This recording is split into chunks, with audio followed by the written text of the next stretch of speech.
in professioneller Manier das Gespräch konsekutiv übersetzen wird. Bevor ich das Wort übergebe, möchte ich Sie ganz kurz auf zwei Sachen aufmerksam machen. Einmal ist es ein Termin, wo wir uns auch weiterhin mit einer philosophischen Frage hier im Museum befassen, unter der Frage, was ist Geschlecht? Aktueller Anlass ist die Ausstellung AIDS, die wir zeigen. Und zwar ist diese Veranstaltung am 5. November in der Reihe Kant und Co. Und zu Gast wird dann diesmal sein Professor Dr. Gertrud Nummer-Winkler. Und dann haben Sie wahrscheinlich am Eingang auch so ein Kärtchen bekommen. Das ist eine Besucherbefragung. Ich würde mich freuen, wenn Sie das ausfüllen, damit wir eine noch bessere Arbeit in Zukunft machen können. Vielen Dank und ich wünsche Ihnen einen sehr anregenden Abend und übergebe gerne an das Podium. Bitte schön.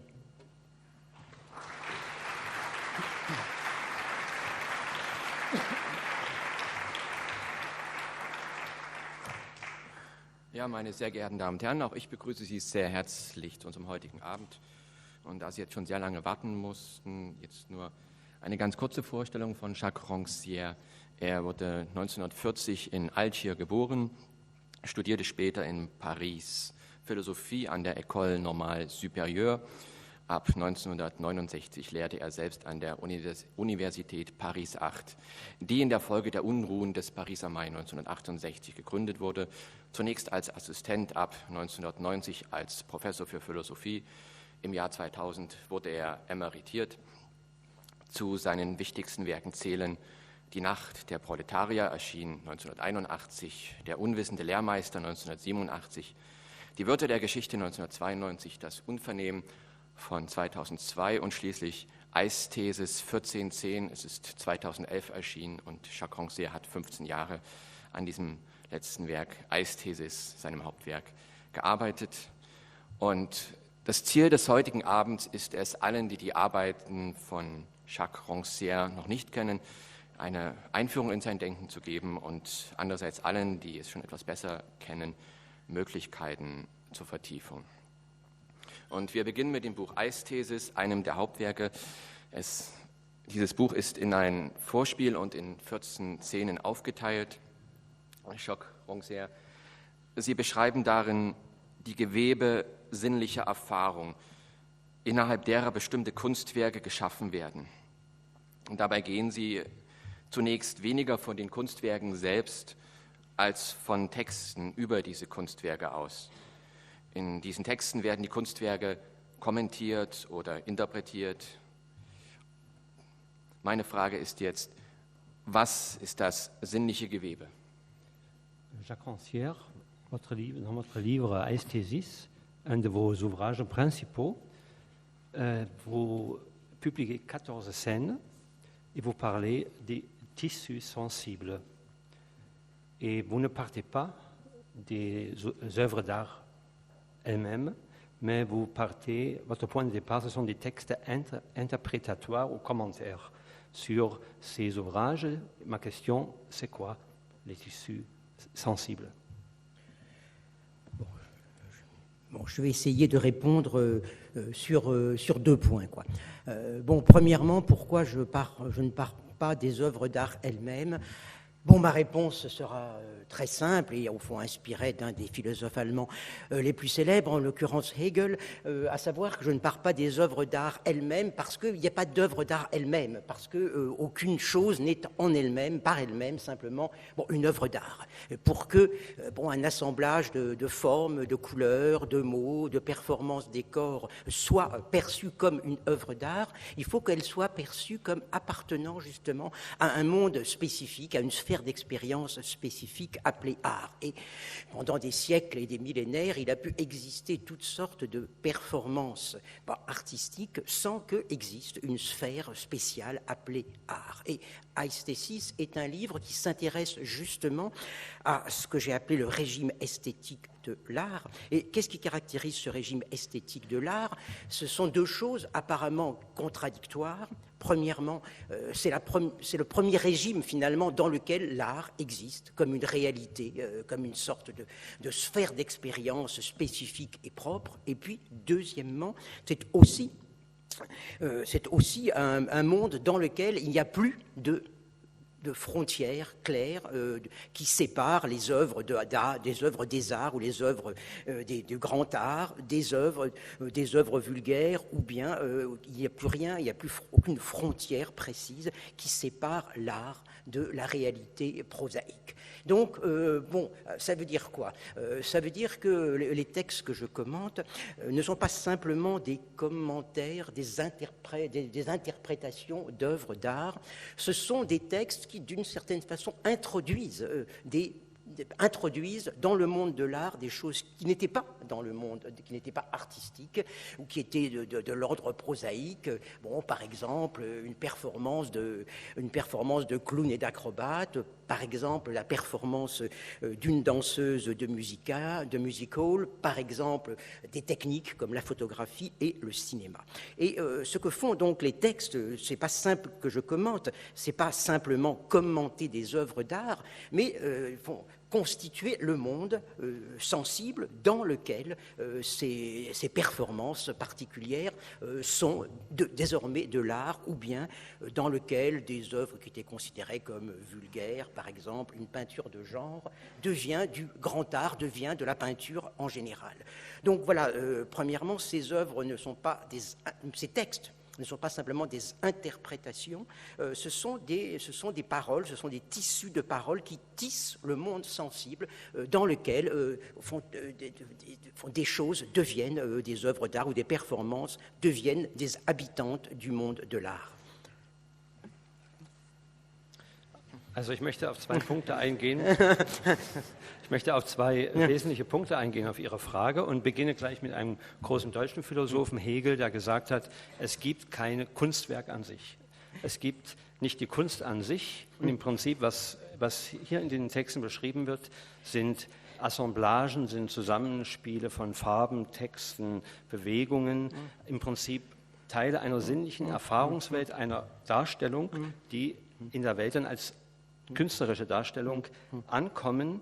Und auf dieses ästhetische Regime, wie ich das bezeichne, bin ich in dem Buch eingegangen. Nummer 1, also nenne ich das dieses ästhetische Regime, dass diese Zusammenspiele von Darstellungen, Darbietungen zur Kunst erheben oder zur Kunst als Kunst ankommen lassen. Und der zweite Punkt ist, dass es in meinem Buch will ich nachvollziehen, dass die Grenzen zwischen Kunstwerk und Realität immer mehr verschwimmen und sich auflösen über die Zeit. Und diese Texte, die Kommentare und Interpretationen, mit denen ich jeweils voranstelle, das sind im Prinzip Einführungen unter diesem Aspekt, dass das Kunstwerk an sich keine Kunst ist, sondern es wird herausgearbeitet, dass der Betrachter oder in erster Linie Betrachter dieses Zusammenspiel als Kunst wahrnimmt, als eine sinnliche Erfahrung, die er in seine sinnliche Erfahrungswelt überträgt. Hier sind also auch Werke beschrieben, die der Schauspielkunst, der darstellenden Kunst angehören, Akrobaten, Music-Hall-Tänzerin, Fotografie, Film, also auch im Werdegang neue Formen, die sich in der sinnlichen Erfahrungswelt des Betrachters niedersetzen. Und es kann, wie ich auch beschrieben habe, auch ganz vulgär anmutende Sujets wie Genrebilder werden als hohe Kunst verstanden. Und das nenne ich als dieses Netz des Sinnlichen, Tissu sensible, also ein Gewebe der sinnlichen Erfahrung, das es dem Menschen gestattet, dies aufzunehmen. Oui, ceci est pour dire que, oui, le tissu sensible, ce n'est pas simplement des sensations. Un tissu sensible n'est pas fait simplement de choses qui sont données immédiatement, mais est fait justement d'un ensemble de rapports, de résonances, de traductions entre des modes différents d'expérience. Et en un sens, là encore, le texte n'est pas simplement un commentaire, le texte est une manière d'expérimenter quelque chose qui est vu, quelque chose qui est perçu, et au fond de constituer justement ce tissu à partir d'un ensemble de traductions entre par exemple des formes visuelles et puis des mots, quoi. Et bon, je pense que pour moi c'est quelque chose d'important parce que souvent on dit il faut partir de la sensation, parler sur l'œuvre elle-même, la sensation elle-même, mais si on regarde ce que font les gens qui prétendent parler de la chose elle-même, on se rend compte que la plupart du temps ils parlent en fait de texte. La plupart des philosophes qui parlent de la peinture commentent Cézanne. Mais quand on lit un petit peu leur texte, on se rend compte que ce qu'ils commentent, ce n'est pas la peinture de Cézanne, ce qu'ils commentent, c'est les entretiens de Cézanne avec Joachim Gasquet, c'est-à-dire en fait un texte qui a été essentiellement fait par Joachim Gasquet lui-même. Donc, les gens prétendent avoir affaire à la chose elle-même, mais on a toujours affaire en fait à un ensemble de médiations, quoi. Si vous pensez aussi au livre de Gilles Deleuze sur le cinéma, Gilles Deleuze, en quelque sorte, est un théoricien de la sensation, on pourrait dire comme du sensible pur, quoi. En même temps, tous les gens qui ont lu les livres de Gilles Deleuze sur le cinéma peuvent remarquer que la plupart du temps, ils ne commandent pas directement des images, mais ils commandent des textes sur ces films. Pourquoi ? Parce que le cinéma, c'est pas simplement des sensations, le cinéma, c'est un monde, quoi. Et au fond, voilà, un tissu sensible, c'est un monde dans lequel des choses existent, et c'est pas simplement un ensemble de sensations.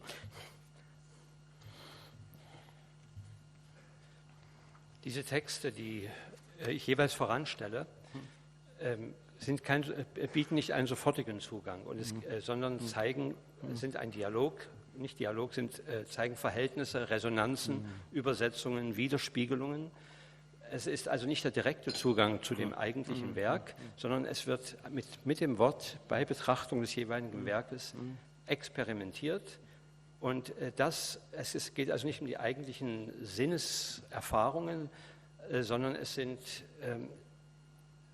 Zusammenhänge, zum Beispiel das Visuelle findet sich im Wort wieder und die Formen selbst werden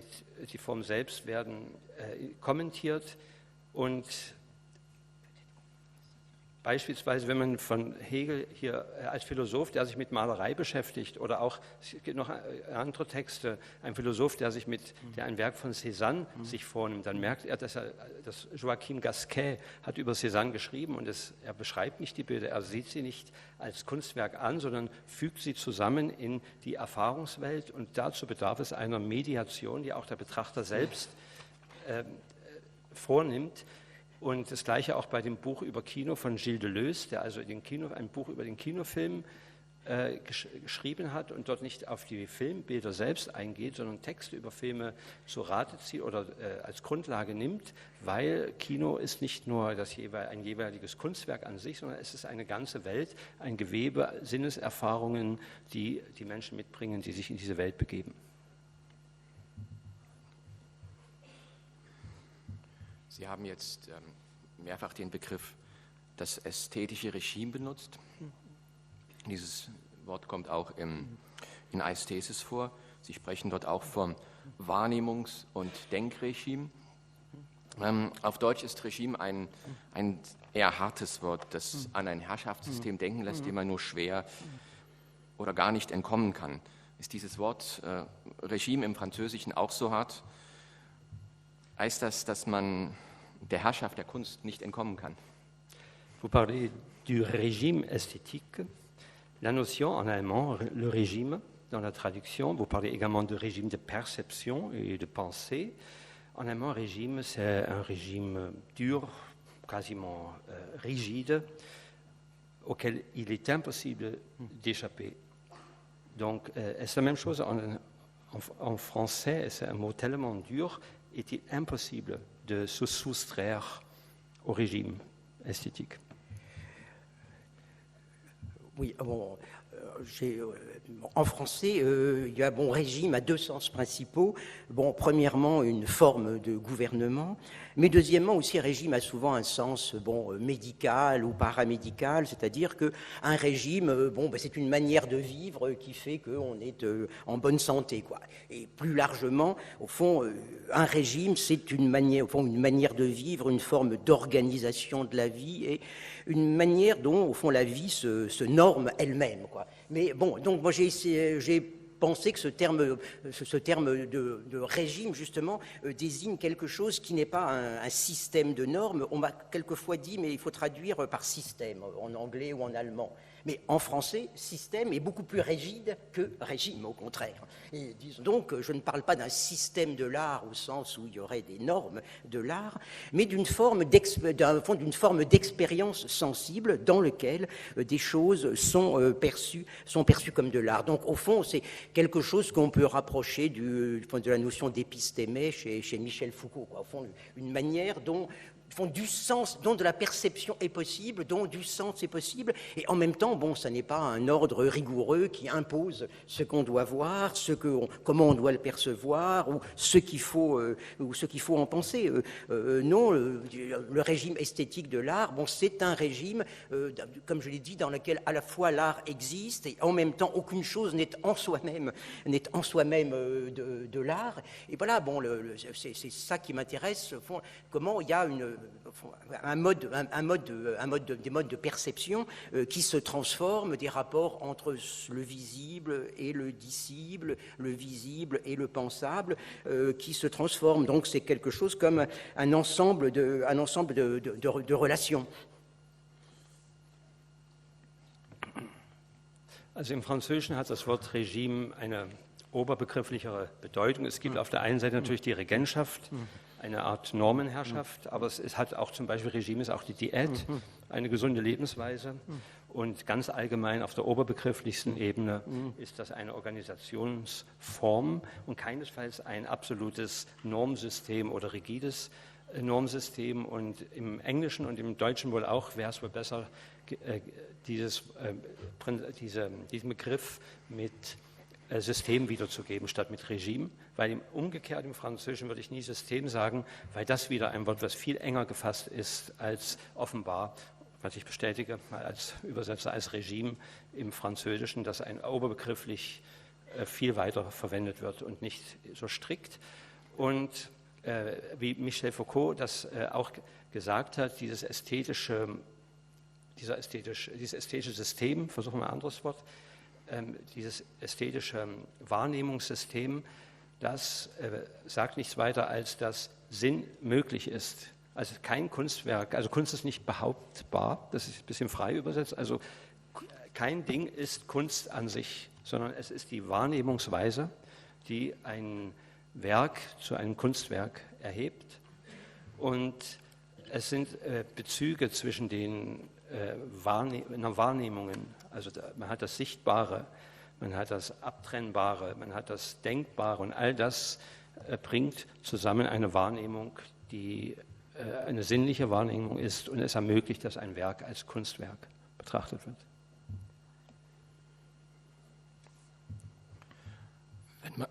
Wenn man in Aesthesis die Kunstwerke in den 14 Szenen nach Gattungen ordnet, dann fällt auf, dass sich 5 Szenen auf Bühnenwerke beziehen. Es gibt 2 Szenen über je eine Skulptur, eine über die Malerei, 2 über den Film. Warum liegt der Schwerpunkt so auf Bühnenwerken? Il y a 14 scènes. Si l'on classifie les scènes selon les genres, on voit qu'il y a 5 scènes qui portent sur des œuvres dramatiques spectacles, disons, plutôt. Il y a 2 scènes sur chaque fois une sculpture, une scène sur la peinture, 2 scènes sur le cinéma. Mais pourquoi est-ce que vous êtes tellement centré sur l'œuvre dramatique, spectacle? Alors je répondrai en 3 points. Premier point, je n'ai absolument pas fait de quota, c'est-à-dire que je m'intéresse à la constitution de l'art comme monde particulier. Donc je ne vais pas faire une espèce de distribution pour qu'il y ait autant de peintres que de sculpteurs, que de musiciens, que de cinéastes. Non, je m'intéresse au fond, non pas à ce qui se passe à l'intérieur d'un art déjà constitué, mais plutôt je m'intéresse au problème de passage de frontières. Donc, pour moi, ce qui est important dans la constitution du régime esthétique de l'art, ou si on veut du monde de l'art tel que nous le connaissons, l'important se passe toujours par des phénomènes de croisement, de glissement, des moments où justement des arts en quelque sorte pénètrent les uns les autres, ou bien ça se passe par des phénomènes d'introduction, comme l'introduction effectivement de choses qui appartenaient au monde du divertissement, ou de choses qui appartenaient au monde de la technique, ou de choses qui appartenaient au monde, disons, de l'art populaire dans l'art. Donc c'est mon premier point. Il n'y a absolument pas de quota entre des arts. Il y a des événements qui sont toujours des événements au fond de transformation. Quelque chose qui était de l'art vulgaire devient de l'art simplement. Quelque chose qui n'était pas de l'art devient de l'art. Donc bon, ça c'est premièrement pour expliquer, disons, la distribution des scènes. Les scènes, c'est des événements. C'est des événements, ce ne sont pas des arts particuliers. Also ich würde gerne in 3 Punkten hierauf antworten. Mein erster Punkt, ich habe hier keine Quotenregelung im Auge gehabt, also wollte ich jetzt nicht hier zählen, so und so viele mache ich aus der Kunstrichtung und aus der anderen. Und nein, also mir ging es im Prinzip um diese Künste, die aus dem, was man allgemeinhin als Kunst bezeichnet, ausbrechen, die aus dem Rahmen fallen. Kunst, die durch Kreuzung entsteht, durch Übergänge, durch gegenseitige Durchdringung. Deswegen sind auch teilweise Dinge in meinem Buch, wo es das erste Mal ist, dass eine gewisse Kunstrichtung sich offenbart, was vorher als vulgär betrachtet wurde, ist plötzlich Kunst, oder dass die Technik selbst, wie bei Art Deco, die Technik selbst plötzlich oder zur Kunst wird. Und diese Übergänge zwischen den Grenzen, das sind diese Dinge, die hier beschrieben werden sollen, diese, ich nenne es jetzt mal relativ frei, Urereignisse, also Ereignisse, in denen sich etwas als Kunst offenbart, was es vorher nicht war. Bon, à partir de là, pourquoi il y a tellement de scènes sur le théâtre ou sur des arts qui sont des arts de la scène, ou ce qu'on appelle en anglais des performing arts? Bon, 2 raisons donc que je vais essayer de développer. Bon, première raison, le théâtre, c'est une forme de divertissement public, quoi.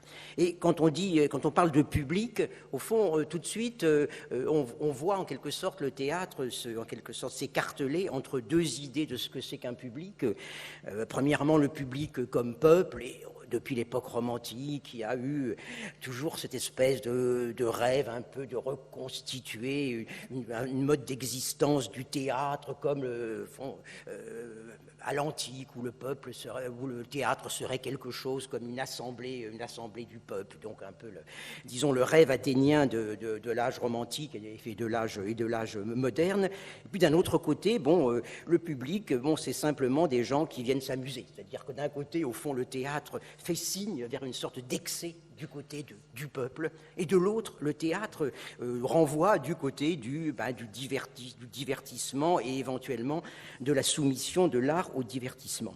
Bon, c'est pour ça que les arts de la scène sont un lieu privilégié justement pour étudier ce qui se passe dans le régime esthétique de l'art, à savoir pour étudier ce qui se passe à la frontière entre art et non-art. Donc, au fond, les scènes d'art, les scènes de théâtre ou de performance qui sont dans Aesthesis concernent d'un côté, au fond, une frontière où l'art essaye de se transformer pour devenir autre chose, pour devenir une forme vivante. Et par exemple, quelque chose qui s'est passé à Dresde, à savoir la tentative de réalisation du rêve de Appia, de transformer à Hellerau, donc, disons, un espace théâtral en un lieu de vie, en une sorte de nouvelle église ou nouvelle assemblée du peuple. Et de l'autre côté, disons, plusieurs scènes sont consacrées à l'autre aspect, au fond, du franchissement de frontières entre l'art et la vie, à savoir l'entrée dans l'art des formes de divertissement. Donc, comment les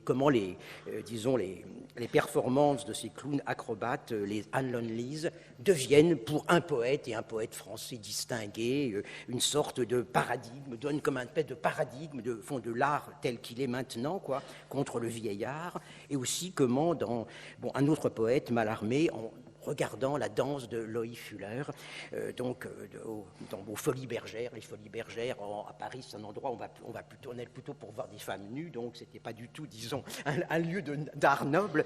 Et or Mallarmé, disons, voit dans cette danse de Loïc Fuller quelque chose comme un paradigme nouveau de l'art. Donc, c'est le premier point de ma réponse spécifique sur cette question. Vraiment, le théâtre est comme une espèce de lieu, on peut dire, expérimental, où on peut voir justement ces glissements entre l'art et soit un au-delà de l'art, un art devenant vie, ou bien de l'autre côté, l'introduction dans le monde de l'art de choses qui n'appartenaient pas au monde de l'art, mais à celui du divertissement. Aber um auf den Punkt zurückzukommen, warum so viele Bühnenwerke, vielleicht als kleiner Gedanke, dass das Theater als ein Ort der Zerstreuung, also nicht plötzlich, dass das Theater als Ort der Zerstreuung Kunstwerke darbringt, die es vorher nicht waren. Und das Theater bedeutet, man hat auf der einen Seite die Darsteller, auf der anderen Seite das Publikum. Und das Publikum ist auch wieder ein zweigliedriger Begriff, zurückgehend auf den lateinischen Begriff. Es ist also das Volk, es ist eine Art Volksversammlung, es ist eine Art ideale Versammlung von Menschen auf engem Raum, und das Publikum als modernerer Begriff sind Leute, die mal Zerstreuung haben wollen und deswegen sich in diesen Raum begeben. Und in meinem Buch Aesthesis ist beschrieben gerade dieser Grenzgang zwischen Kunst und Nichtkunst. Es ist im Theater, wie zum Beispiel bei den britischen Pantomimen, die von einem Dichter als ganz hoch gelobt werden, die vulgär anmutende Dinge zu einem Kunstraum erheben und die das Leben in die Kunst einführen. Oder andersherum betrachtet, die Kunst selbst wird im Theater lebendig.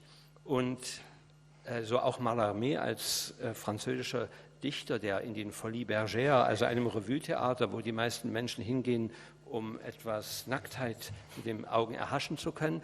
Mallarmé lobt dort die Tänze von Loïc Fuller, die dort diesen Tanz zu einer edlen Kunst erhebt, also zu etwas, was in diesem Raum nicht zu erwarten war und eine Erneuerung hereinbringt, die später zum modernen Tanz führt.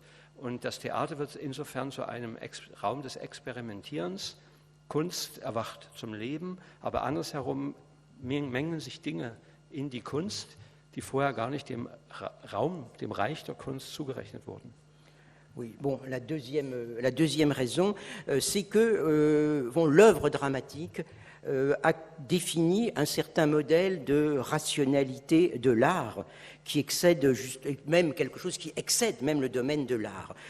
Il faut se souvenir que les règles des beaux-arts étaient d'abord dérivées des règles de la poésie, c'est-à-dire d'abord des règles de la poésie dramatique telles que Aristote les avait fixées.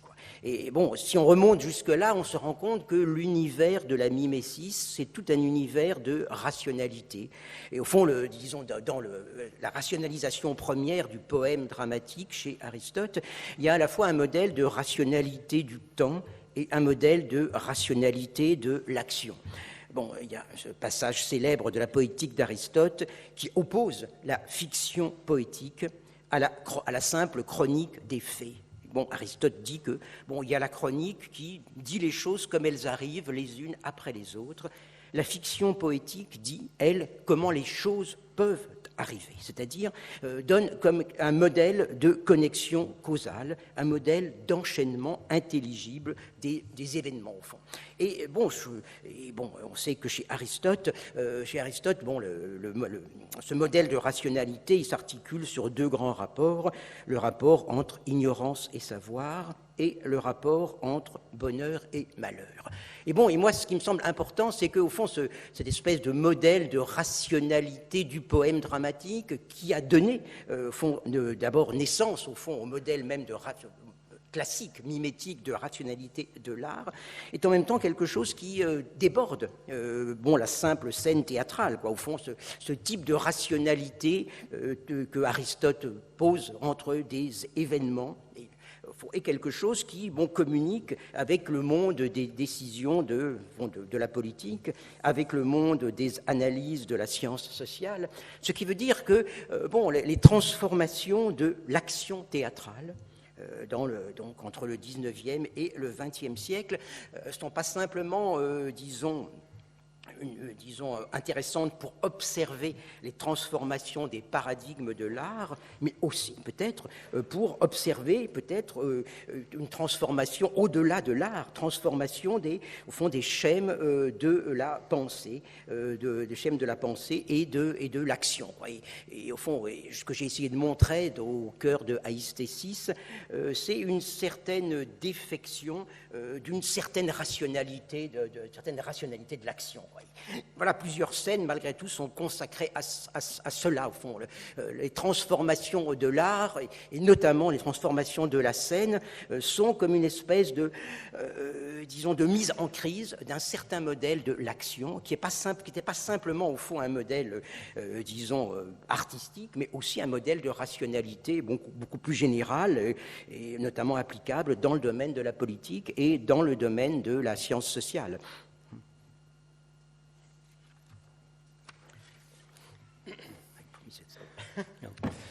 Ja, und das Zweite, warum die Bühnenwerke für mich so interessant waren, das ist die Frage der Rationalität, also die Frage der Sichtbarmachung der geistigen Durchdringung aus der Kunst in die Kunst und aus der Kunst heraus. Und da muss ich ein bisschen auf Aristoteles zurückgreifen, der ja die Poesie als eines der Prinzipien dargelegt hat und insbesondere in der Mimetik, also in den Künsten des Nachahmens, wie er das nennt, in der Mimetik, auch auf der Bühne sieht er zwei wesentliche Faktoren. Es ist auf der einen Seite die Zeit und auf der anderen Seite die Aktion. Und Aristoteles unterscheidet nach Fiktion der Poesie, also nach dem Erdenken von Zusammenhängen und zeitlichen Reihungen, im Gegensatz zur Chronologie, also dem Ansatz der Zeitreihe und der chronologischen Abfolge, der rationalen Abfolge. Und er hatte zwei wesentliche Grundsätze, Unwissen und Wissen und Glück und Unglück, die in dem poetischen Prinzip eine Rolle spielen. Und mit diesem mimetischen, nachahmenden, künstlerischen Ansatz geht man auch aus der Kunst heraus. Diese Aktionen sind dann auch auf der Bühne politische Aktionen. Es sind Gesellschaftsanalysen, die dort zu sehen sind. Und auch jetzt in Bezug auf die Handlungen und die Aktionen des Theaters im Wandel vom 19. zum 20. Jahrhundert sieht man in gewissem Sinne auch anhand dessen, was ich beschreibe, eine Art Krise der eingestammten künstlerischen Handlungen. Es geht hier um Gedankenfolgen, Handlungsfolgen, die sich entwickeln, um eine Rationalisierung der Aktion. Es geht um eine Umwandlung, eine Transformation von der Bühne aus oder auf die Bühne. Und das alles auch mit dem Hinblick, dass die Dinge, die Aktionen und Zusammenhänge, die dort gezeigt werden, hinausgehen in die Welt der Politik und der gesellschaftlichen Analyse.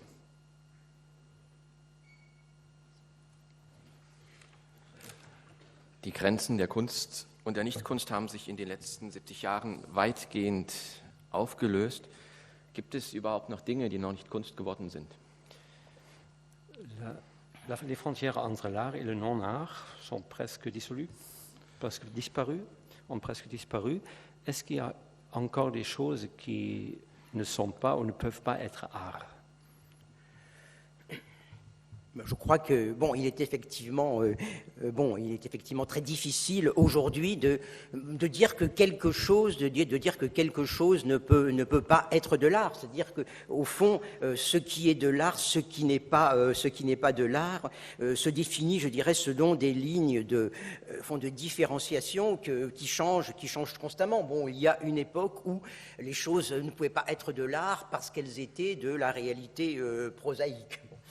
Aujourd'hui, il n'y a rien qui ne puisse pas être de l'art. Je dirais que c'est plutôt l'art qui trace en quelque sorte à chaque fois sa propre ligne de partage. Je pense notamment à cette espèce de jeu qui a constamment entre, au fond, les modes médiatiques d'information sur l'état du monde et puis les montages que font les artistes pour nous parler un petit peu de cet état du monde.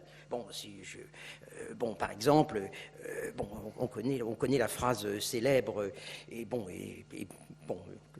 très controversée de Jean-Luc Godard sur le documentaire et la fiction, lorsqu'il dit qu'à un moment donné, les Israéliens entrent dans l'épopée et que pendant ce temps-là, les Palestiniens entrent dans le documentaire, c'est-à-dire d'une certaine façon du côté du non-art. Or, on sait comment beaucoup d'artistes du Moyen-Orient, que ce soit des artistes palestiniens, mais libanais ou autres, ont essayé justement de réfuter en quelque sorte ce partage, c'est-à-dire de dire que ils n'étaient pas les représentants de peuples souffrants, représentés par les médias par exemple, mais qu'ils savaient aussi jouer avec leur situation, qu'ils savaient aussi la revivre, la rejouer eux-mêmes. Et si on va dans une biennale aujourd'hui, par exemple, on voit beaucoup d'œuvres qui sont comme des remises en scène faites par des artistes, de choses qui par ailleurs ont été traitées par les médias, ou bien qui au contraire n'ont pas été traitées, ont été oubliées, ou bien ont été traitées d'une certaine manière. C'est-à-dire que plutôt la pratique artistique, au fond, essaye toujours de se constituer dans son autonomie par une manière de redécrire une forme, un donné sensible qui a déjà été interprété, qui a déjà son régime normal, consensuel, d'interprétation. Et c'est ce que j'essayais de penser dans la catégorie du dissensus, au fond, essayer de présenter autrement une situation que dans sa formulation officielle et médiatique.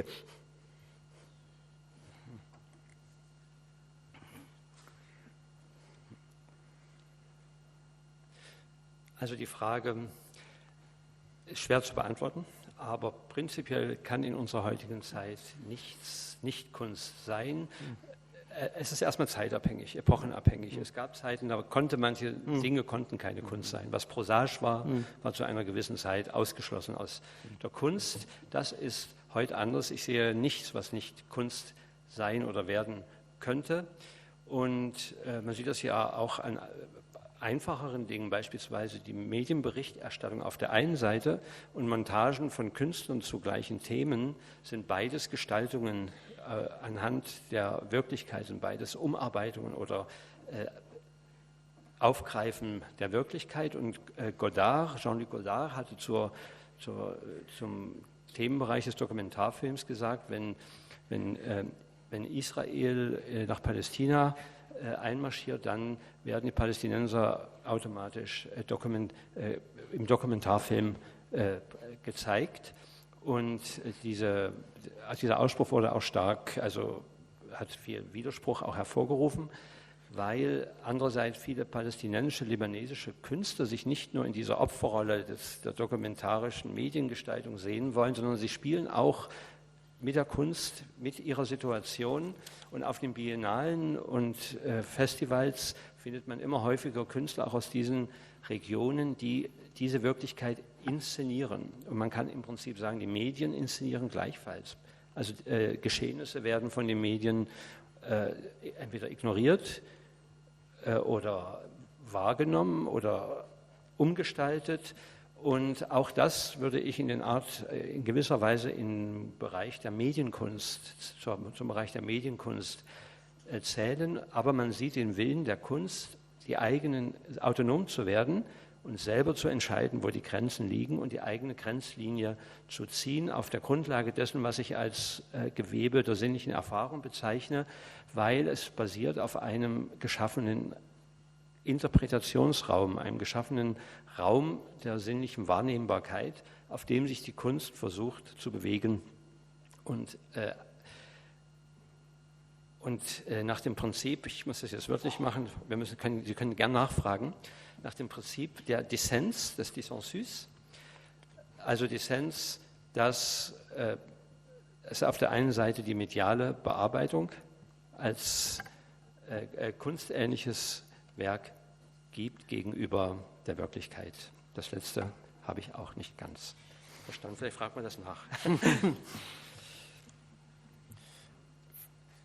Vielleicht in diesem Zusammenhang, Sie schreiben am Ende des Vorspiels, die gesellschaftliche Revolution ist eine Tochter der ästhetischen Revolution. Der Satz hat mich etwas überrascht. Sie haben jetzt auch einiges zu dieser Bedeutung schon angedeutet, aber könnten Sie diesen Satz noch etwas erläutern? On lit en fin de prélude, la révolution sociale est fille de la révolution esthétique. Est-ce que vous pourriez nous donner des explications? J'ai toujours été frappé, disons, de la troublante ressemblance entre deux textes. Bon, le premier texte, c'est le célèbre petit texte rédigé en commun par Hölderlin, Schelling et Hegel, qui s'appelle, qu'on connaît comme le premier programme systématique de l'idéalisme allemand, donc un texte qui a dû être écrit à la fin des années 1790. Et puis, deuxième texte, ou deuxième série de textes, les textes du jeune Marx, et notamment le texte qui s'appelle « Introduction à la critique de la philosophie du droit de Hegel ». Bon, dans ces deux textes, on a l'idée d'une révolution qui va au-delà des limites de la révolution politique. L'idée d'une révolution où une essence de la communauté se traduit directement dans des formes sensibles, dans la chair même de la réalité sensible. Or, il y a ce petit texte, que Marx l'a sûrement jamais lu, il a été redécouvert bien après la mort de Marx, et en même temps, on est frappé de la ressemblance, et la ressemblance qui probablement remonte à peut-être une source commune, même si c'est une source commune que Marx aurait sûrement reniée, à savoir bien sûr l'idée schillerienne de l'éducation esthétique de l'humanité, la critique par Schiller de la révolution simplement politique, de la révolution des institutions à la française, mais aussi la critique de la division du travail, et font l'idée d'une transformation des formes mêmes de l'existence sensible. Au fond, la révolution esthétique, justement, comme on sait, Schiller insiste sur l'idée que, son idée de l'éducation esthétique, il n'y a pas le mot révolution chez lui, d'accord, mais il y a la révolution française qui est de l'autre côté, tout près. Il insiste sur le fait qu'il ne s'agit pas simplement de bouleverser les normes de l'art, mais que, il s'agit de penser comme une espèce de projet nouveau de vie, quoi. Et notamment, on sait que dans ce projet nouveau de vie, au fond, il y a l'idée d'abolir cette forme d'existence dans lesquelles toujours, on peut dire que les humains sacrifient en quelque sorte leur capacité essentielle pour simplement, pouvoir survivre ou simplement pouvoir s'inscrire dans une division du travail. Et c'est quelque chose, bien sûr, qu'on retrouve très très fortement dans les textes du jeune Marx, dans cette idée, justement, que le monde de l'aliénation économique et le monde dans lequel, le travail, qui est l'essence même de l'activité humaine, devient un simple moyen de gagner sa vie, quoi. Et je pense qu'il y a, effectivement, à mon avis, dans la première idée de ce que Marx appelle la révolution humaine, il l'appelle d'abord la révolution humaine, il y a quelque chose comme véritablement un héritage très fort de cette idée de la révolution esthétique ou de l'éducation esthétique. Et je pense que, au fond, malgré tout, au point de départ, la révolution sociale, libérale, c'est d'abord une révolution qui veut justement être une révolution complète des formes même de la vie au-delà de toute forme institutionnelle. Et bon, je pense que oui, le communisme au départ est une idée qu'on peut dire esthétique, mais pas esthétique comme on l'entend souvent, où l'esthétique serait la contemplation des œuvres d'art. Non, esthétique au sens où la question esthétique est la question des formes même de la vie sensible. Also mich haben zwei Texte frappiert aufgrund ihrer Ähnlichkeit. Das eine ist der Text über die Ästhetik von Hegel und Schelling, die sie zusammen geschrieben haben um 1790. Ein zweiter Text ist ein Text vom jungen Karl Marx, Einführung zur Kritik an Hegel.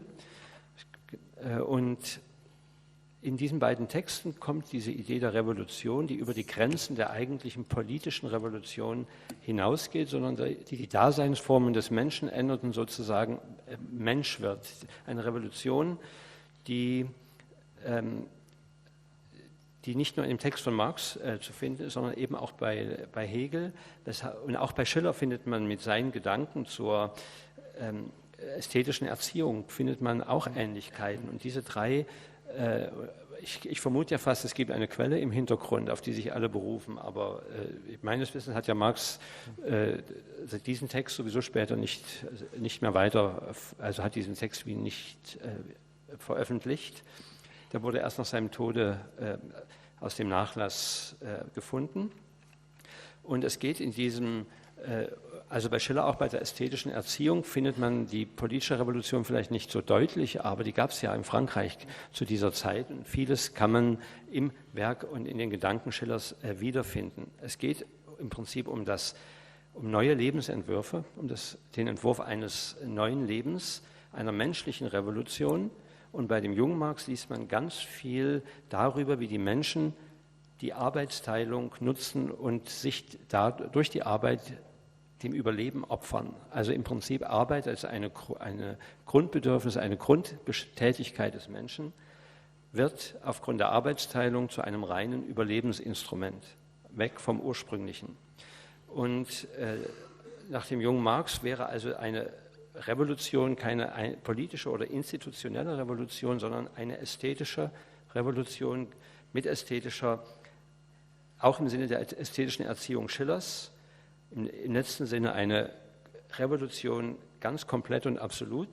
Und auch die Gedanken bei Marx über den Kommunismus sind im Ursprung ästhetische Gedanken, aber nicht in dem Sinne, dass wir Ästhetik als ein Betrachten eines Kunstwerkes uns vorstellen, sondern als ein Gedanke, der eine Revolution ersinnt, die bis ins menschliche Fleisch übergeht und eine menschliche Daseinsform erlangt auf allen Ebenen.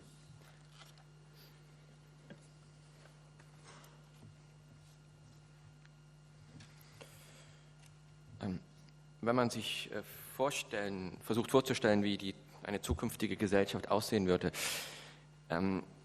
im Interviewband Die Methode der Gleichheit sprechen Sie von der jetzigen, momentan vorherrschenden doppelten Logik des Systems, nach der einerseits zwar das Kapital in der Welt frei zirkuliert, während man andererseits zu vermeiden versucht, dass sich die Menschen in der Welt frei bewegen können.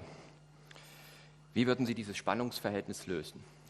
Dans le recueil d'entretien, La méthode de l'égalité, vous dites, je cite, il y a cette double logique du système, à savoir que pour que les capitaux circulent librement, il faut en revanche éviter que les hommes ne circulent librement.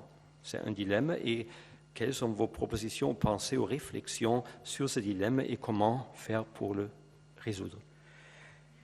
Bon, je ne vais évidemment pas donner une solution à ce qu'on appelle la crise des migrants ou la crise des réfugiés. Bon, j'ai souligné effectivement, au fond, cette espèce de contradiction. Bon, le système capitaliste dominant, l'idéologie dite libérale qui la traduit, sont fondés sur l'idée d'une sorte de liberté de la circulation à la fois des marchandises et des hommes. Or, de fait, nous savons que ce système fonctionne, disons, la liberté, en fait, ne fonctionne que pour les marchandises, que s'agissant, en revanche, des hommes, évidemment, le même système essaye d'en contrôler la circulation, c'est-à-dire éventuellement, de faire venir des flux de population quand ça peut, faire... faire une pression pour faire baisser les salaires ou diminuer la protection sociale en un point donné. Mais bien sûr, je dirais que on est aujourd'hui dans une situation où cette espèce de, au fond, de système de double vérité se trouve lui-même un peu comme mis en question, c'est-à-dire que il y a cette espèce de flux de migrants, de réfugiés qui lui-même traduit un peu cette espèce de désordre général de l'état du monde, produit essentiellement quand même par à la fois l'ordre capitaliste et puis par, les politiques des grandes puissances. Et effectivement, on est dans une situation où, c'est une situation qui n'est pas gérable, qui n'est plus gérable même pour les États. Mais au fond, moi, ce qui m'intéresse, c'est pas savoir ce que les États doivent faire, c'est plutôt, ce que ça produit comme effet sur l'existence même de forces, de forces populaires démocratiques. J'ai essayé un petit peu de proposer, dans la mésentente notamment, un concept de peuple, le démos, comme étant justement pas la population, comme une sorte de corps ethnique, mais comme étant une sorte d'ensemble, l'ensemble de ceux qui justement n'ont pas de pouvoir particulier, n'ont pas de qualité particulière. Ce que j'ai appelé les sans-parts, quoi.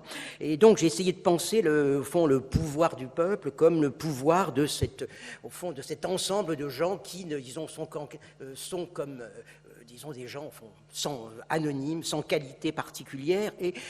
On peut dire que historiquement, les problèmes des migrations du travail dans les pays occidentaux se sont trouvés plus ou moins, non pas résolus facilement, mais se sont trouvés malgré tout, facilités par le fait que, au fond, il y avait des forces collectives capables d'intégrer plus ou moins, avec en même temps beaucoup de conflits, ceux qui venaient d'ailleurs. On pense que, les mouvements ouvriers, partis ouvriers, syndicats ouvrières, associations ouvrières ont été des moyens, par exemple, dans un pays comme le mien, de faire que des gens qui venaient travailler, qui venaient d'Italie, qui venaient d'Espagne, qui venaient du Portugal, qui venaient de Pologne, qui venaient de l'ex-Yougoslavie, étaient à la fois, exclus et inclus. Et au fond, la politique, c'est toujours un peu une manière dont les exclus arrivent à s'inclure, y compris avec des conflits. Alors je crois que on arrive à un point effectivement où il y a eu cet affaiblissement considérable au fond des forces populaires capables finalement de produire l'inclusion des exclus. Donc on est vraiment dans une situation où effectivement lorsqu'on a ces afflux de réfugiés, ce qui se manifeste comme peuple, c'est pas tellement malheureusement un peuple capable d'accueillir, mais au contraire un peuple qui se manifeste par le fait de refuser d'accueillir.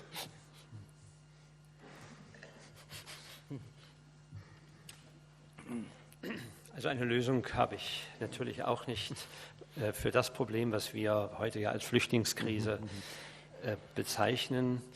Aber ich habe auch in meinen anderen Werken in der Vergangenheit immer auf dieses System Kapitalismus und Liberalismus hingewiesen und das Bestreben nach freiem Warenverkehr und freiem Personenverkehr innerhalb Europas ist das geregelt, aber weltweit ist es so, die Freiheit für Waren ja, die Freiheit für den Personenverkehr im Prinzip nein.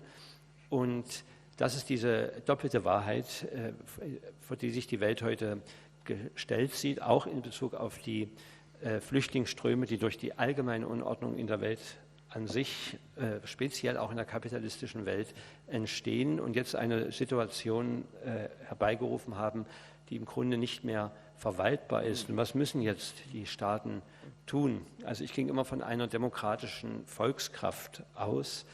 Also das heißt, in meinem Buch auch das Unvernehmen, habe ich das Volk als eine örtliche, territorial gebundene Gemeinschaft gesehen, Volk als eine Versammlung von Menschen ohne besondere Eigenschaften. Ich habe sie als die Nicht-Beteiligten bezeichnet, die Nicht-Teilhabenden, Nicht-Anteilhabenden, les sans-part.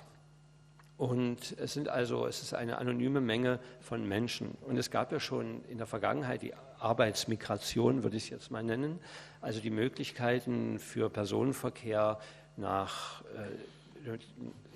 aus Arbeitsbedürfnissen. Da gab es auch eine kollektive Bestrebungen, es gab Integration nicht ohne Konflikte, also beileibe nicht. Auch in Frankreich gab es über die Jahre Gastarbeiter aus Italien, Spanien, Portugal, Polen, Ex-Jugoslawien, und es war immer ein Spannungsverhältnis hin und her zwischen Eingliedern und Ausgrenzen, und jetzt ist ein Punkt erreicht, wo im Prinzip die Integration der Ausgegrenzten nicht mehr wirklich funktioniert, weil das, was jetzt Volk ist ein Volk, das die Menschen nicht empfangen will. Ja, das also wir jetzt vor allem das Volk, was eigentlich kollektiv, auch aufgrund als Beispiele die ganze Arbeiterbewegung, die Gewerkschaften und so hatten sich stark eingesetzt für die Gastarbeiter in der Vergangenheit in Frankreich. Und es gab Möglichkeiten, Integrationskonzepte, aber heute sehen wir, dass die gleichen Kräfte im Prinzip diese Integrationskraft nicht zeigen und nicht willens sind, mit offenen Armen zu empfangen.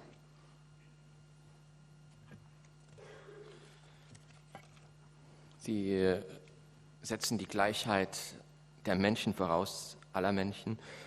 Das ist ja zunächst ein mathematischer Begriff, Gleichheit. Was ist für Sie Gleichheit? Pour supposer l'égalité de l'être humain, égalité c'est d'abord une notion mathématique également. Et qu'est-ce que c'est pour vous l'égalité dans ce sens? Bon, j'ai essayé de penser l'égalité à partir bien sûr de ce modèle qui a été fourni par la pensée de l'émancipation intellectuelle, de l'égalité intellectuelle de Joseph Jacotot. Et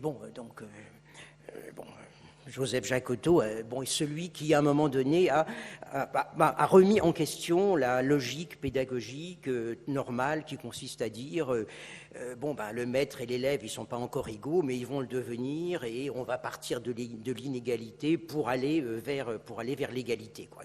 Et Jacotot, à ce moment-là, a répondu cette logique qui promet l'égalité comme ça, comme un but à venir, est une logique qui, en même temps, reproduit constamment la logique, disons une logique inégalité. Donc, disons, sous couleur ou sous prétexte, ou avec la prétention de réduire finalement l'inégalité, on en reproduit constamment le dispositif. Et Jacotot opposé à cette espèce de dispositif scolaire de reproduction de l'inégalité, ce qui se passait dans l'apprentissage de la langue maternelle, où l'enfant apprenait sans maître explicateur, par une multitude, au fond, d'expériences dont il faisait lui-même la synthèse. Et à partir de là, ce qui était important dans la pensée de Jacotot, c'était de dire, il n'y a pas l'inégalité et l'égalité ne sont pas comme deux points entre lesquels on fait un chemin.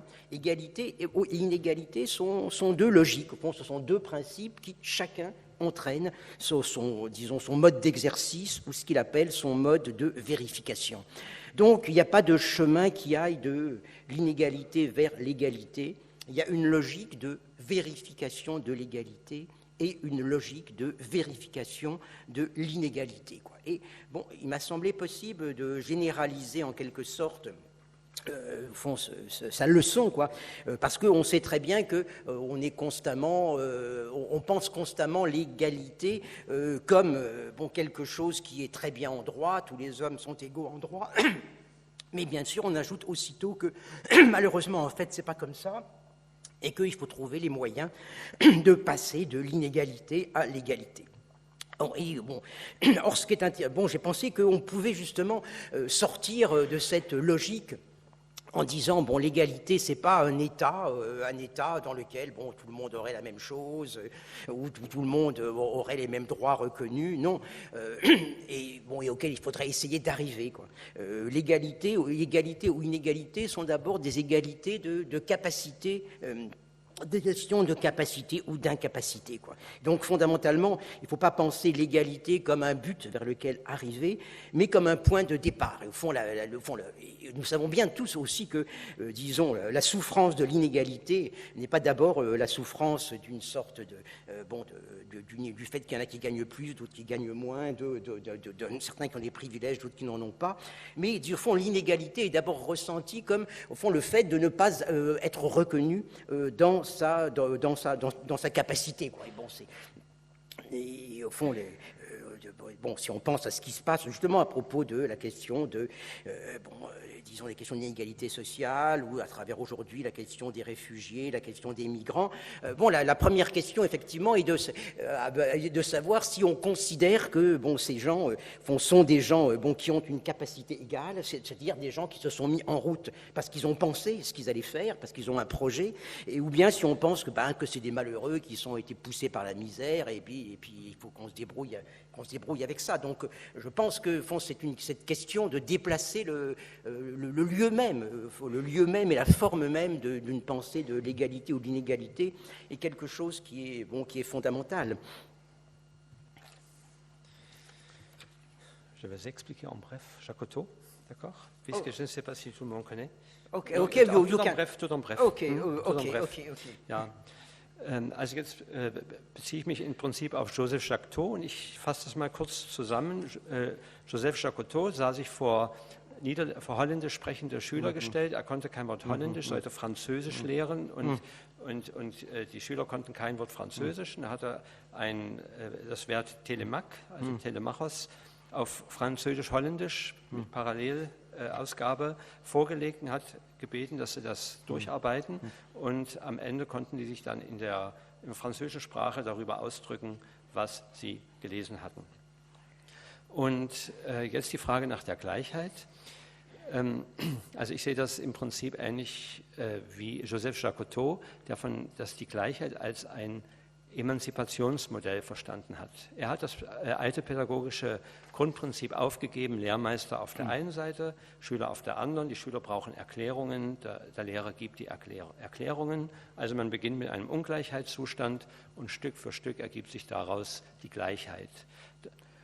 Das ist aber im Prinzip eine Logik der Ungleichheit, die sich selbst im Prinzip erhebt, weil, um das zu erlangen, führt der Lehrer die Ungleichheit als Instrument ein und verwendet sie im Unterricht. Und so ist die Pädagogik im klassischen Sinne ein ständiges Reproduzieren der Ungleichheit und der Muster der Ungleichheit. Also statt Erläuterung der Weg über die Erfahrung, über die sinnliche Erfahrung. Und Jacotot sah also in der Ungleichheit ein Prinzip für sich und in der Gleichheit ein zweites Prinzip. Und für ihn als Lehrer war es nicht mehr Erläuterung zu geben, sondern zu überprüfen, sondern die Gleichheit der Schüler zu überprüfen. Und wir sprechen heute von der Gleichheit und Gleichstellung, oft rechtliche Gleichstellung, gleiche Rechte, Chancengleichheit kommt dem schon vielleicht etwas näher. Und deswegen ist insgesamt die Gleichheit aus meiner Sicht kein Ziel, auch kein politisches Ziel, sondern die Gleichheit ist der Grundansatz, auf dem die Politik arbeiten sollte, oder dass die Gleichheit der Ausgangspunkt für die politische Tätigkeit ist. Es ist nicht denn die Ungleichheit verstehen wir als Leiden, und ich spreche jetzt nicht von Ungleichheit in dem Sinne wie, der kriegt mehr Geld als ich oder die haben mehr Privilegien, sondern es geht darum, in seiner eigenen Kapazität, seiner eigenen Leistungsfähigkeit so anerkannt zu werden, was man zu leisten vermag. Und aus dieser Sicht ist es wichtig, nicht mehr die Ungleichheit als Grundsatz zu nehmen, weil man im Prinzip den Menschen dadurch unterstellt, dass er elendsgetrieben ständig versucht, sich aus der Ungleichheit zu befreien.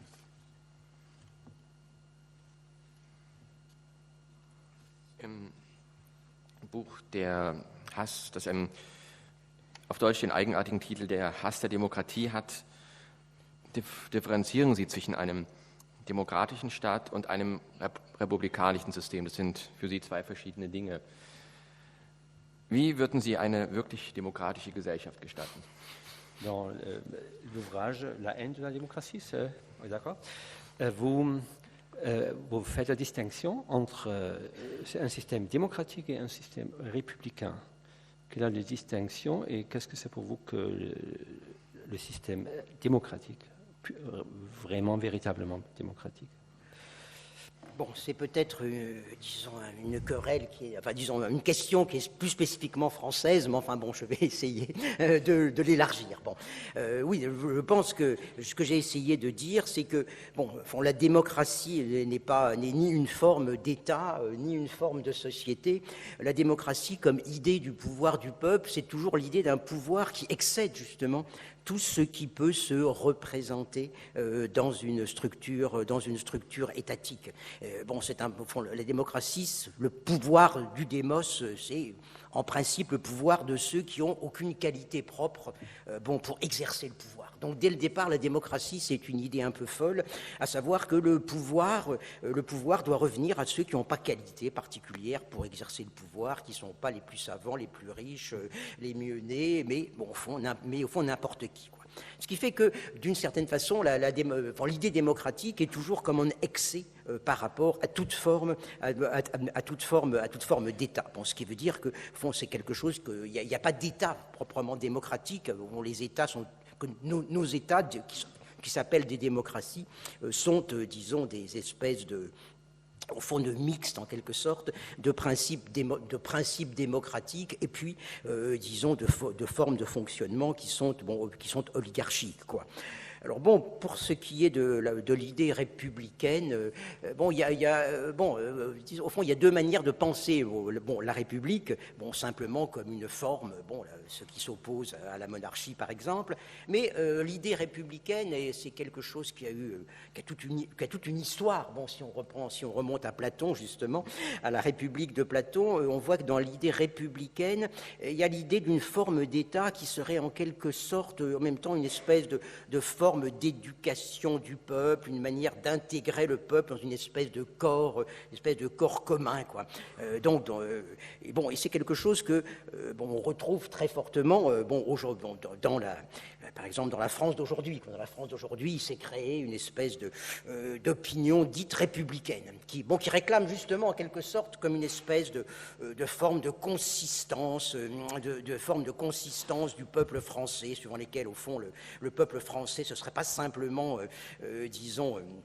un rassemblement de gens qui se trouvent là un peu par hasard, mais disons une espèce de peuple ancré dans une histoire, dans des modes de vie, dans des principes. Et voilà, donc, et on a vu dans mon pays, en France, se développer donc toute une espèce de discours dit républicain qui de plus en plus est devenu une sorte en fait de discours xénophobe et raciste, quoi, disant que il y a les principes de la République qui sont la laïcité, qui sont une certaine manière de vivre, et puis les gens qui arrivent, il y a des gens qui arrivent du dehors, qui viennent contester ça. Il y a aussi l'idée que la République, c'est quelque chose comme une espèce de loi universelle qui s'applique à tout le monde, et bien sûr, donc il faut éliminer tous les particularismes, éliminer tous les communautarismes. Je pense que dans l'idée de République, dans l'idée de démocratie, il y a l'idée au fond d'un pouvoir qui appartient à la fois à tout le monde et à personne, quoi. Dans l'idée de République, il y a au contraire cette espèce d'idée d'une sorte de corps collectif qui est uni par une histoire, par des principes, par des modes de vie, et qui finalement en fait est un principe exclusif, quoi.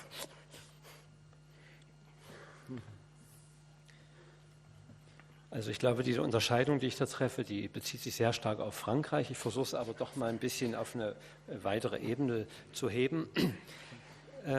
Unter Demokratie verstehe ich es nicht in erster Linie eine Staatsform, also etwas Festgefügtes, sondern wirklich zurück auf den Demos, auf das Volk.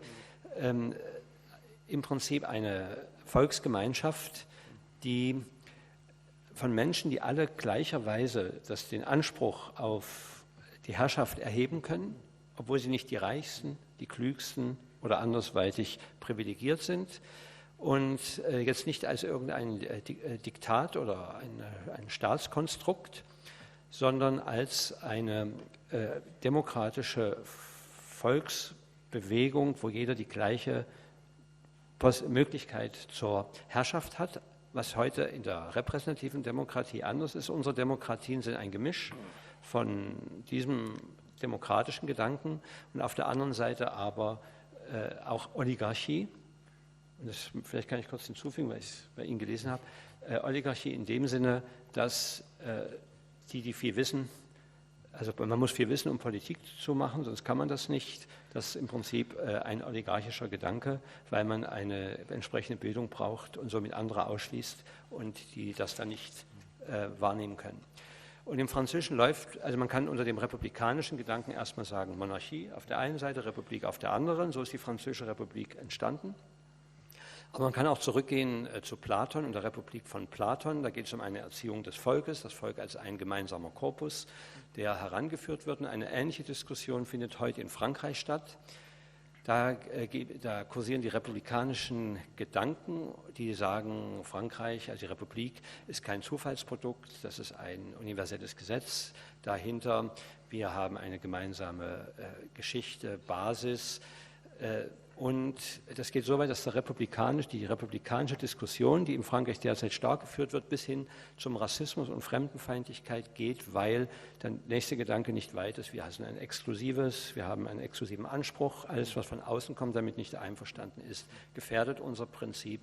Und unter diesem, ich sage es ganz vorsichtig, Leitkultur, mal um es vielleicht ein bisschen ins Deutsche zu bringen, aber im Französischen also eine ganz spezielle republikanische Diskussion. Wie bekannt ist, hat ja die Partei von Nicolas Sarkozy sich umbenannt in Les Républicains.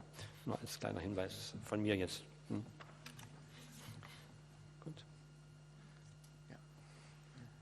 Und da wir ja hier eine demokratische Versammlung sind, war das von hier die letzte Frage und Sie haben jetzt auch die Möglichkeit, die eine oder andere Frage an Jacques Rancière zu stellen. Dazu gibt es auch hier in der Mitte ein Mikrofon. Ansonsten würden wir Sie bitten, ohne Mikrofon laut zu sprechen, dass wir Sie auch verstehen können. Sie können auch entweder Deutsch oder Französisch die Frage stellen. Englisch geht auch.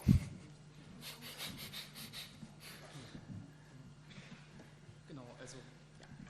Hallo erstmal. Erstmal danke für den Vortrag, den ich wirklich sehr toll fand und der ja mit viel Feuer vorgetragen wurde. Deswegen erstmal ganz allgemein Dankeschön. Ich hätte eine Frage zu Ihrer Kunstphilosophie, zur Philosophie der Kunst. Und zwar haben Sie ja ganz gut beschrieben, wie Kunst sich gerade heutzutage immer weiter ausbreitet, sage ich mal, immer neue Medien für sich entdeckt, immer neue Mittel entdeckt, sich darzustellen und aus dem gegebenen Rahmen auszubrechen. Ich wollte aber fragen, es gab ja auch gerade im 20. Jahrhundert Phänomene, dass bestimmten Kunstrichtungen oder auch bestimmten Kunstwerken der Kunstcharakter abgesprochen wurde oder es wurden auch ist auch einfach geschichtlich geschehen, dass große Gebäude oder alte Kunstwerke nicht als solche erkannt wurden. Also es ist einfach eine Tatsache, dass bestimmte Kunstwerke ihren Kunstcharakter verloren haben in der Geschichte. Und das wäre sozusagen die gegenteilige Bewegung zu dem, was Sie beschrieben haben. Sie haben ja beschrieben, wie Kunst sich immer neu ausbreitet und wie immer neue Dinge als Kunst erscheinen können. Und das Gegenteil wäre sozusagen, dass bestimmte Dinge nicht mehr als Kunst erscheinen können, nach einer bestimmten Zeitepoche oder einem bestimmten Zeitpunkt. Und deswegen wollte ich eben fragen, wie Sie diese Bewegung beschreiben würden oder was Sie dazu zu sagen hätten. La question porte sur la pensée, qu'il y a également des œuvres d'art qui ont perdu leur caractère d'œuvre d'art. Donc, il y a par exemple, dans l'architecture, il y a des bâtiments qui autrefois faisaient partie de l'art et ne sont plus perçus comme tels aujourd'hui. Et est-ce que vous avez quelles sont vos réflexions sur ce, pour ainsi dire, contre-courant de ce que vous dites? Vous avez dit c'est l'art qui se renouvelle, il y a l'introduction de certaines formes, la vie entre dans l'art et l'art devient vie. Bon, je ne sais pas si j'ai bien compris la question. Je pense que d'un côté, effectivement, il y a ce passage de choses qui ne sont pas de l'art dans le domaine de l'art. Mais vous parlez de ces œuvres qui ont perdu leur caractère, d'œuvre d'art. En même temps, je pense que c'est une perte qui est toujours, qui est toujours provisoire, qui est toujours récupérable. C'est-à-dire que, disons, nous passons notre temps à constater comment vont des choses, par exemple, si on pense dans le domaine du design, dans le domaine des arts décoratifs, il y a des choses qui ont été à un moment donné une espèce d'avancée en quelque sorte de l'art dans le domaine de la vie, qui à un moment donné sont devenues des choses complètement du rebut, ça n'était plus que des choses utilitaires, ou bien ça n'était plus que des choses à jeter, et puis après ça redevient de l'art. Moi j'appartiens à une génération qui a vu finalement des meubles, des objets vont changer plusieurs fois de statut, quoi, être des choses utilitaires, être de l'art, devenir purement une chose utilitaire, être jeté au rebut, redevenir de l'art. Maintenant il y a plein d'antiquaires par exemple qui vendent un mobilier qu'on achetait dans les années 1950 pour des raisons pratiques, qu'on jetait 20 ans après parce que on considérait que c'était nul.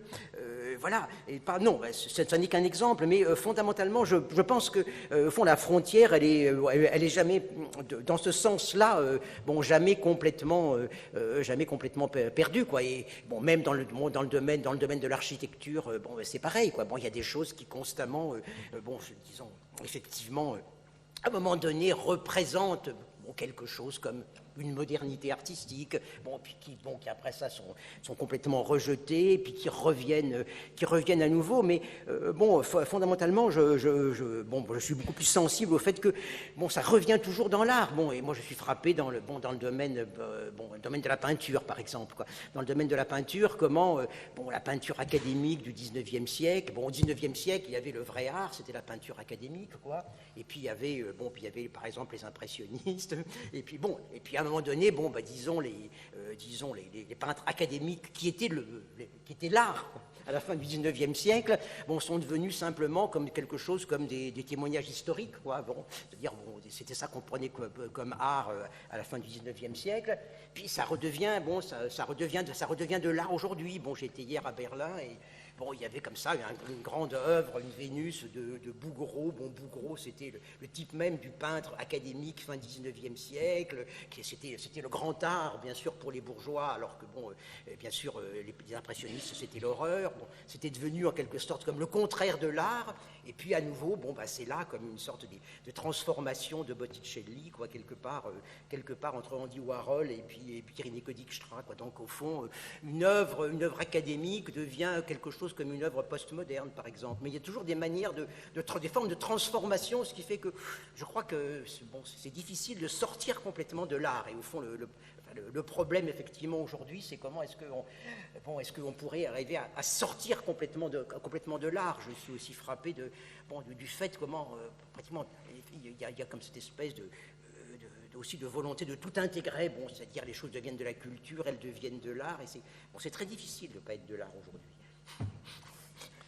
Also ganz zuerst, ich weiß jetzt nicht, ob ich es ganz hundertprozentig verstanden habe, aber die Übergänge gehen in alle Richtungen. Also dass der Kunstcharakter verloren geht, ist für mich nicht unwiederbringlich verloren, sondern es kann auch provisorisch sein, kann später wiederentdeckt werden. Aus meiner Erfahrung kann ich sagen, auch im Bereich Design und Art Deco, am Anfang war das eine Vorreiterrolle, dann später war es plötzlich Müll. Also ich kann das sagen von Möbeln oder anderen Dingen, die ganz verschieden in meinem eigenen Leben ganz verschiedenen Status hatten. Erst wurde es als Kunst, dann später als Nutzobjekt, dann kam es auf den Müll, dann haben es die Antiquare wieder aufgemacht, Antiquitäten plötzlich wieder Kunst oder Möbel aus den 1950er Jahren, die nach 20 Jahren keiner mehr haben wollte, sind dann später wieder als Nutzobjekt oder auch als Kunstobjekt in Umlauf gekommen. Also für mich sind die Grenzen ist für mich wie ein Nachweis, dass die Grenzen verschwommen sind und das bei der Architektur genauso. Also es kann im Prinzip Gebäude später wieder diesen Charakter erlangen und auch Gemälde des 19. Jahrhunderts zum Beispiel. Als Kunst galt nur die akademische Schule, also Malen in der Werkstatt und nicht in der Natur. Dann kamen die Impressionisten, die sind rausgegangen, haben in der Natur gemalt. Das waren erst für die Bourgeois, waren das erst die haben eher Bouguereau, in Berlin habe ich Venus gesehen als Gemälde. Das war damals höchste Kunst, akademische Malerei. Impressionisten waren verpönt. Dann war das später Kunst und die akademische Schule, die ist ein reines historisches, das ist heute eigentlich mehr ein museales Stück, nicht unbedingt in jedem Fall als Kunst betrachtet. Und auch ein Botticelli von damals, der heute fast so in Richtung Andy Warhol verstanden werden könnte, kann plötzlich zur Postmoderne gerechnet werden mit manchen Gemälden. Also ich sehe hier wirklich ein Kommen und Gehen und es ist ganz schwer, hier irgendetwas aus der Kunst herauszunehmen und sagen, das ist keine Kunst oder kann keine sein. Also ich weiß nicht, ob das da Ihrer Frage so entspricht. Das ist auf jeden Fall eine Antwort. Dankeschön. Thank you.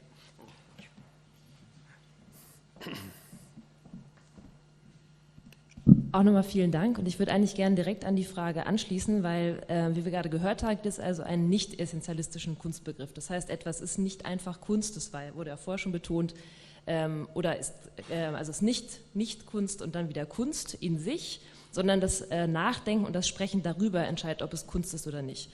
Dann stellt sich für mich die Frage, wie ist dieses Nachdenken über Kunst beschaffen? Denn man könnte ja auch fragen, muss nicht ein Objekt etwas Bestimmtes, will eine bestimmte Eigenschaft haben, um als Kunst thematisierbar zu sein? Das vermute ich, würden Sie verneinen. Beziehungsweise dann ist halt die Frage, was macht das Sprechen über Kunst dann zu diesem Kunstwerk, wenn es quasi das Verhältnis der Kunst im Sprechen liegt, wenn ich das richtig verstanden habe. Merci encore. Une question. Vous avez dit que l'œuvre d'art n'existe pas par elle-même. C'est une question de réflexion, de perception. Et en ce qui concerne la réflexion, est-ce qu'il y a une qualité requise pour un objet, une œuvre quelconque pour être ou devenir art? Je suppose que non. Et lorsqu'on parle de l'art, est-ce qu'on... Rest Ihrer Frage, wenn man über die Kunst spricht? Genau, also was dann quasi, es ist vielleicht etwas schwierig, weil es immer noch auch in meinem Kopf halt als Frage existiert, aber meine Frage wäre, wenn sozusagen die Eigenschaft der Kunst nicht im Objekt selber liegt, was ist dann quasi der besondere Diskurs, der etwas zur Kunst macht? Denn wenn sozusagen die These ist, dass man nicht aus der Kunst rauskommt, dann frage ich mich, warum ist das der Fall? Oder was macht dann im Prinzip das Sprechen über ein Objekt dazu, zur Kunst im Prinzip? Okay. Bon, donc la question concerne si l'œuvre d'art n'est pas œuvre d'art par elle-même, quel discours, aussi il n'y a pas de qualité proprement dite, comment est-ce que le discours contribue à faire de cette œuvre une œuvre d'art? Quelle est la contribution du discours, de la réflexion? Ok, mon livre Aesthesis porte sur le régime esthétique de l'art. Donc, le régime esthétique de l'art, justement, s'oppose à ce que j'ai appelé le régime représentatif ou mimétique de l'art, dans lequel on peut dire qu'il y avait des règles qui disaient que, disons, telle peinture appartenait à un grand genre de la peinture, que telle peinture était du grand art, que telle peinture était un genre populaire, que, il y avait au fond toute une série de règles permettant d'inclure dans un art particulier, dans un art élevé ou bas, et ainsi de suite, quoi. Et alors effectivement, le propre du régime esthétique de l'art, c'est que le discours, il y a plus de disons. Il y a des règles, bien sûr, qu'on apprend, des règles du métier qu'on apprend, quoi. Mais les règles d'inclusion dans le domaine de l'art, disons, en quelque sorte, deviennent problématiques. C'est-à-dire que, à la fois, on peut, disons, un professeur peut toujours dire si son élève a bien travaillé ou pas, a bien appliqué, un certain nombre de méthodes, mais en même temps, ce qui fait qu'une chose appartient proprement au domaine de l'art, justement, doit être en quelque sorte comme, produite par une forme, peut-être produite par des regards et produite aussi par la transcription de regards sous forme de discours. C'est-à-dire que, au fond, je pense que ce qui caractérise le régime esthétique de l'art, c'est que les discours ne sont plus là pour dire c'est de l'art pour telle et telle raison, quoi. mais au fond sont là comme pour constituer le mode même de visibilité dans lequel une chose est de l'art, quoi. Bon, si on prend par exemple des choses très simples quoi, concernant l'évolution du regard sur la peinture entre le XVIIIe et puis le XIXe siècle, quoi. Au XVIIIe, on pouvait dire que disons qu'une peinture était belle, qu'elle appartenait à un genre parce qu'elle appartenait à un genre relevé et parce que le peintre avait, disons, au fond, obéi aux règles pour disons, représenter un sujet élevé sur une toile. Bon, si on regarde ce qui se passe au XIXe siècle, c'est que ce qu'on a à la place, c'est toute une série de discours qui sont des discours non plus de règles, mais comme de description. Bon, si on pense au XIXe siècle, le rôle, il y a tout un rôle joué par des écrivains, par des critiques d'art, qui ne sont pas des professionnels, qui ne sont pas artistes eux-mêmes, qui ne sont pas professeurs dans des écoles d'art, mais qui créent justement en quelque sorte comme un nouveau regard. Je pense particulièrement à tout ce qui s'est passé au XIXe siècle, quand on s'est mis à regarder, par exemple, les œuvres du XVIIe, les œuvres de Rembrandt. Au fond, en se moquant complètement du sujet, mais en les redécrivant non plus comme représentant telle scène biblique ou telle scène de la vie bourgeoise, mais comme représentant des espèces d'événements de la peinture. Donc il y a un moment où, au fond, se constitue quelque chose comme un regard sur l'œuvre d'art, non plus comme une représentation, mais comme une sorte de performance, sur la toile, par exemple. Et donc voilà, je pense que si on voit ce qui se passe pour le cinéma, au XXe siècle,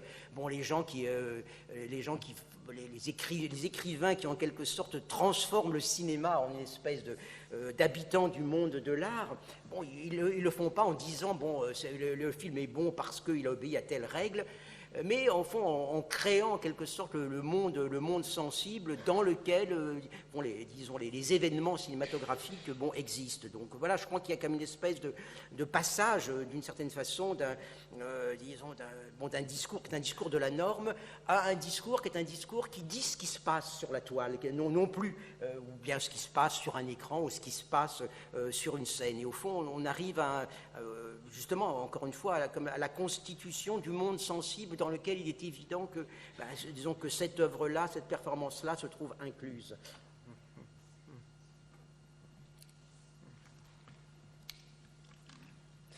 Also ich spreche vom ästhetischen Regime, ästhetischen System, und das sehe ich im Gegensatz zu dem repräsentativen System, das mimetische System. Das heißt im Prinzip, dass ein Gemälde danach bewertet wird, eingeordnet wird, zu welcher Klasse es gehört, ob die Regeln der Kunst eingehalten sind, während das wäre sozusagen dieses Repräsentative. Das Bildnis wird erkannt und beschrieben nach festen Regeln, die gesetzt sind im Vorfeld, die alle kennen und einzuhalten haben, während auf der anderen Seite das ästhetische Regime, das ästhetische System, ästhetische Denken, das ist vielleicht zu stark, mehr die Kunstfertigkeit und das Geschehen im Auge hat. Es wird ein neuer Blick auf die Kunstwerke geworfen. Es wird ein Diskurs geführt, nicht mehr über die Normen und die Kriterien, die zu erfüllen sind, sondern über das, was zum Beispiel auf der Leinwand geschieht. Also, und das sind im 19. Jahrhundert, das ist auch gerade der Übergang vom 18. zum 19. Jahrhundert. Im 19. Jahrhundert sind es viele Schriftsteller, nicht Kunstkritiker im eigentlichen Sinne, die die Kunstwerke nicht mehr so betrachten nach ihrer Normeinhaltung und ihrer Normgerechtheit, sondern die eigentlich den Kunstwerken nachempfinden, die nicht nach das Sujet oder die Regeln betrachten, nicht sagen, das ist eine Bibelszene, oder bei Rembrandt das bestimmte Sujet im Auge haben, sondern die Malerei als eigenes Ereignis begreifen, nicht nur als repräsentativ für die Welt, sondern als eigene Darbietung sozusagen, eine Performance, eine Darbietung auf der Leinwand. Und das ist noch deutlicher dann natürlich im Kino, wo es gar keine Regeln im eigentlichen oder im größeren Sinne mehr gibt und wo dennoch das Kino und als Ereignis sich als eigene Kunstform durchsetzt und im Prinzip kein Diskurs mehr über Normen geführt wird, sondern ein Diskurs darüber, was geschieht, sei es auf der Bühne, auf der Leinwand des Malers, auf der Leinwand im Kino, und dass es keine Regel gibt, die von vornherein ausschließt, dass irgendetwas nicht dazugehört zur Kunst. Ja, wenn es dann noch eine Frage? Ja, noch eine Frage. 3 ist eine gute Zahl, darum jetzt die letzte Frage für heute. Erstmal auch von mir vielen Dank. Es wurde die didaktische Ungleichheit angesprochen, die überall in der Bildung zu finden ist. Sozusagen ein Hierarchiegefälle zwischen der lehrenden Person und der lernenden Person. Die Frage, die sich mir stellt, ist, welche Rolle spielt die lehrende Person noch, wenn dieses Gefälle abgebaut wird, wenn diese Hierarchie nicht mehr besteht? Welche Rolle spielt die lehrende Person da und wird sie vielleicht sogar irgendwann überflüssig? Merci d'abord. Vous avez parlé de l'inégalité, également dans le domaine pédagogique. Les deux fronts, maître d'un côté, l'élève de l'autre. Et si cette hiérarchie héritée et abolie, disons, ou disons, quel serait le rôle du maître? Serait-il superflu peut-être, en fin de compte? Bon, je ne pense pas que de toute façon on va abolir la hiérarchie du maître et de l'élève dans l'école, parce que l'école ou les systèmes d'éducation, ce sont des institutions sociales. Les institutions sociales fonctionnent toujours, d'une certaine façon, normalement, selon un principe inégalitaire. D'une certaine, il n'y a pas. Il n'y a pas de système de remplacement. Mais moi, ce qui me paraît plutôt intéressant, c'est que, au fond, dans le même système, il peut y avoir des logiques un petit peu différentes qui fonctionnent. Qu'est-ce que dit Jacotot? Qu'est-ce que je reprends après lui? C'est que, la relation du maître à l'élève, c'est toujours une relation en même temps statutairement inégalitaire, et en même temps qui suppose que le maître parle à l'élève, en supposant que l'élève le comprend, donc par conséquent en instaurant une relation égalitaire. Mais plus fondamentalement, je pense que, qu'est-ce qui est important dans toute forme d'apprentissage, c'est la possibilité. Qu'est-ce qui peut caractériser une forme de maîtrise qui ne soit pas une forme d'assujettissement, c'est que le fait que je pense que le maître, c'est pas simplement celui qui ordonne et qui juge, que le maître, c'est celui qui, au fond, vous ouvre la possibilité de découvrir votre propre capacité ou de vivre votre propre aventure intellectuelle. Et de ce point de vue-là, d'une certaine façon, il y a une fonction de maître qui peut être exercée par n'importe qui, pas nécessairement par des professeurs, mais par n'importe qui, ou éventuellement par des livres, par des rencontres, par toute une série de choses. Donc je pense que il faut arriver à distinguer en quelque sorte une fonction de maître. On peut dire que le maître, c'est celui qui vous dit il faut que tu t'y mettes, il faut que tu découvres, que tu testes, que tu expérimentes ta propre capacité, que tu te découvres toi-même comme un être intellectuel. Donc il y a, disons, au fond, il y a cette fonction-là qui, justement, qu'il faut arriver à distinguer de la fonction de simplement celui qui sait et puis qui transmet son savoir à celui qui ne sait pas.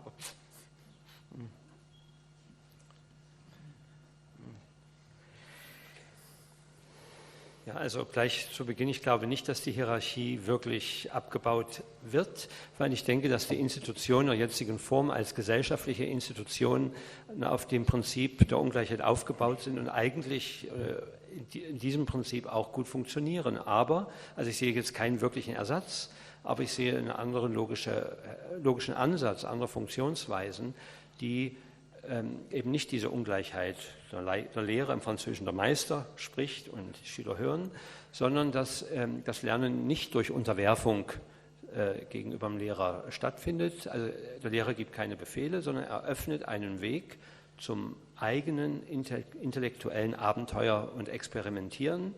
Und das im Prinzip wenn das soweit ist, dann muss der Lehrer nicht mehr ein hoch ausgebildeter Vielwissender sein. Es könnte jede andere Person sein. Es würde den Kreis derjenigen, die diese Stelle einnehmen, erweitern. Es könnten Bücher sein, wie im Fall von Jacotot. Und es könnten auch Art von Versammlungen sein, die ohne eigentlichen Lehrer auskommen. Und es wäre in dem Sinne eine Anleitung zum Experimentieren und nicht mehr das Prinzip, ich weiß es und ich tue alles, damit ihr es dann auch wisst. Also nach diesem Prinzip. Ja, dann wollen wir Sie hier vorne nicht weiter belehren. Vielen Dank, Ralf Tauchmann. Vielen Dank, Jacques Rancière. Vielen Dank an Sie, dass Sie gekommen sind. Ja, wenn Sie noch mehr von Jacques Rancière lesen möchten, draußen gibt es einen kleinen Büchertisch mit einer Auswahl der Werke von Jacques Rancière. Ich konnte Sie dort erwerben und auch hier vorne dann signieren lassen. Okay, I understand.